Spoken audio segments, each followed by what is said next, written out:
I grew up in a village in rural Somerset, truly the middle of nowhere. It's the kind of place where there's probably more cows than there are people. And of the people who do live there, everybody knows everyone, and most people's families have lived there for generations. My family, however, were the only immigrant family at the time. People told us we had weird names, we had weird food, we looked weird, and we were hated for it. I remember walking home from primary school with my mum, and people used to wind down the windows of their cars as they drove by to tell us to go back to our own country.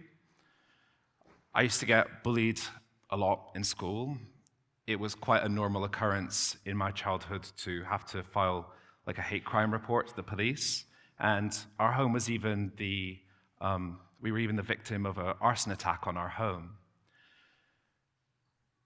But despite all that, I always felt so proud to come from an immigrant family, and a lot of that has to do with my mum. My mum did everything she could to keep our Serbian culture alive at home, whether that be through amazing cooking, or through teaching me and my brother about our family history, or through observing cultural rituals. Being from the Balkans, it's a region which has a lot of interesting traditions and folklore and all kinds of things like that. But my favorite was a celebration called Slava. Slava is a Serbian tradition where people celebrate their family's patron saint. My family's patron saint is St. Nicholas, who I'm named after, and it happens on the 19th of December. My mum used to wake us up early before school, and it was still dark and frosty outside. We'd come into the living room, and it was lit only with candles, and we'd gather around an old engraved oak table. There would be a large circular bread, and my grandmother, my mother, and me would cut a sign of the cross into the bread, and then we'd pour wine into the cross and say some small prayers. Then the whole family puts their hands under the bread, and we turn it slowly, and we say another prayer. And when we finish doing that, we put it down, and we kiss 3 times on the cheek, and we say, Srećna Slava, happy Slava. And the ritual is about 2 things.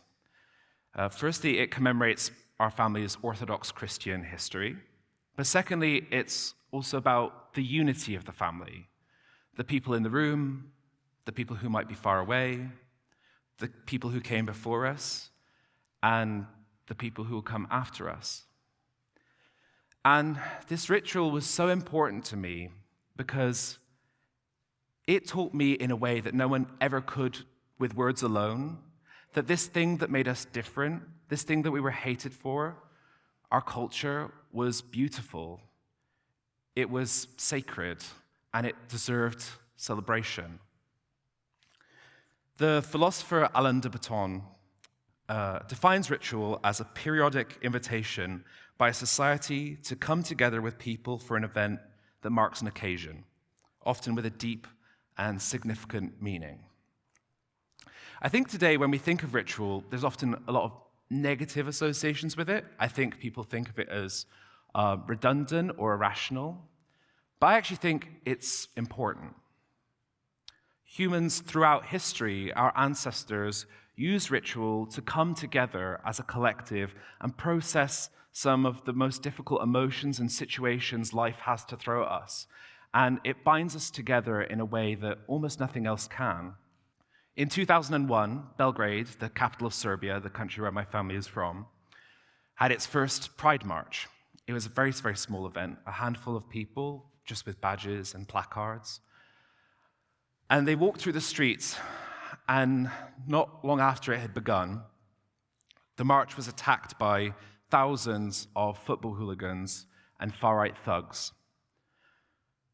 Among those thugs were priests and monks and nuns who said they were there because queerness defiles Serbian culture, and that you cannot be gay and you cannot be Serbian, and that gay people deserve to be killed, and that gay people will go to hell.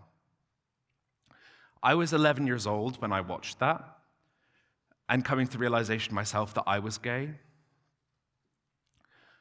And to feel my culture against me like that, to feel like this thing that had given me so much strength snatched away from me, it gave me dark thoughts that I don't think any 11-year-old should ever feel. And I think that's the point at which most people probably turn away from their culture or turn away from something. For some reason, it made me more curious. Maybe I'm just a masochist, I guess. And I ended up going to university to study theology, studying the Bible and sort of Christian history and stuff. And I was really interested in Orthodox Christianity. And it was when I was there, I came across the work of incredible scholars who argued that actually Christianity is not an inherently homophobic religion. It's a religion of love, and queer people should be accepted as a part of that.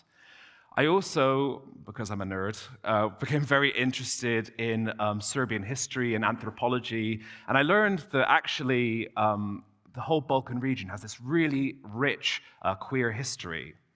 So in other words, the things that those homophobic hate preachers said at Belgrade Pride was wrong. And when I realized that, I was furious. I'm still furious. And it gave me a purpose with my life that I still follow to this day, and that is to make sure that no young person ever has to go through the horrible stuff that I had to go through, ever again. So one of the big things I've done with my life is a lot of work to do with Orthodox Christianity and LGBT rights. I thought if those people say you can't be queer and Serbian and Orthodox, I'd show the world how wrong they were. So my uni dissertation actually became a published piece of academic work, and it was about the history of a ritual that used to happen in the Orthodox Church in Serbia. There was actually something similar to a form of same-sex marriage that sort of died away, and how the discourse of homophobia became a big thing in our church. That led me to giving talks at the University of Oxford and the University of Cambridge. I also ran a YouTube channel for a while where I spoke about my experiences as a queer Orthodox person. And I would travel all across Eastern Europe and meet other activists doing incredible work, take part in their activism, march in pride marches there. I even, somewhat infamously, covertly filmed an exorcism in a monastery in rural Moldova that was performed on me to make me straight. Probably one of the most terrifying experiences of my life. Also hasn't worked yet.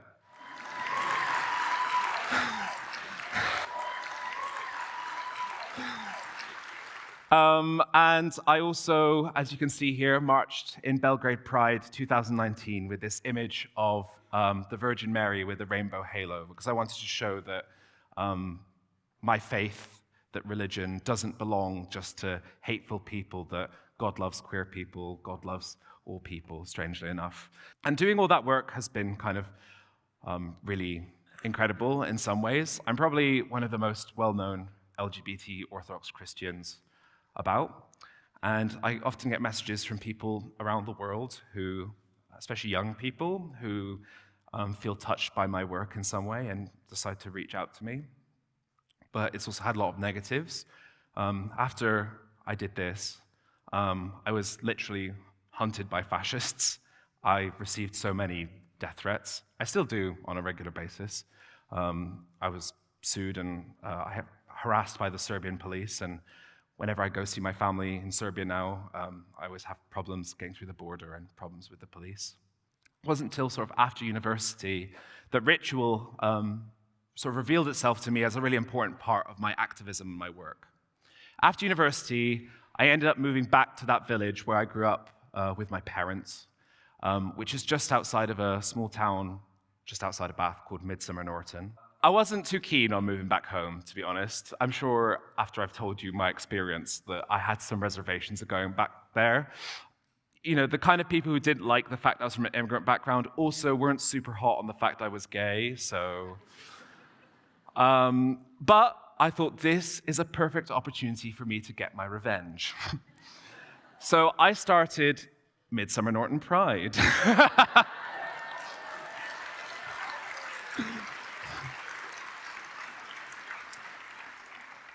Which, fun fact, is the first Pride to ever have happened here in Bath in Northeast Somerset. And for those of you who don't know, Midsummer Norton is a very small town just outside of Bath. It has a population of about 12,000 people, and has this really strong identity as a working-class Somerset mining town. And I knew, having grown up there, that a lot of the things that would normally happen at a Pride event I don't think they work in Midsummer Norton. So, for example, I felt like a big march down the main high street wouldn't work for a variety of reasons, in part because the high street is quite short, so it would be fairly anticlimactic. So in the years that I ran it, what ended up being our sort of crown jewel event, the kind of event that everyone would talk about and all the media would talk about, is we used to do a Pride-themed bake-off in the town hall, judged by the mayor and drag queens, and myself. Here we go.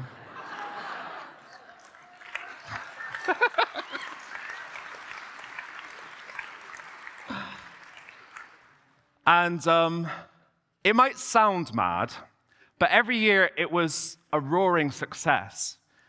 The kind of people who would go there would be like grannies with their gay grandsons, trans parents with their kids, groups of teenagers where one of their friends had just recently come out and they wanted to support them, people who just wanted to have a good time would come along.